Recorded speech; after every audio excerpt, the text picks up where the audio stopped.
Japan सरकार greater Tokyo से बाहर जाने वाले परिवारों को प्रति बच्चा 1 मिलियन येन यानी $7500 यानी 6 लाख रुपए देगी, ताकि जापान के बाकी के क्षेत्रों में जनसंख्या की गिरावट को कंट्रोल किया जा सके।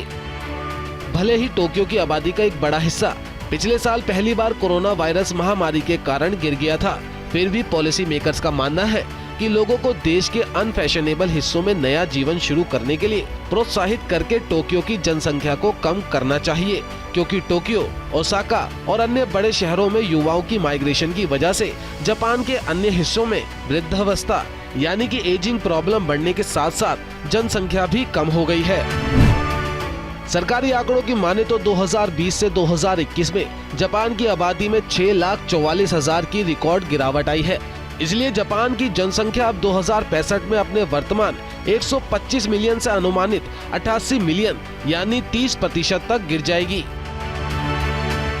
इससे पहले ये योजना 2019 में पेश की गई थी और इसका उद्देश्य बच्चों को बड़ा होने के लिए उन क्षेत्रों में जाने के लिए प्रोत्साहित करना है जहां जन्म दर कम रही है। सरकार इस पहल से देश के अविकसित इलाकों को विकास की राह पर ले जाना चाहती है। इसलिए इस योजना का लाभ उठाने के लिए परिवारों को अपने नए घरों में कम से कम 5 साल तक रहना होगा और इस अवधि के दौरान घर के एक सदस्य को काम पर होना चाहिए या एक नया व्यवसाय खोलने की योजना बनानी चाहिए।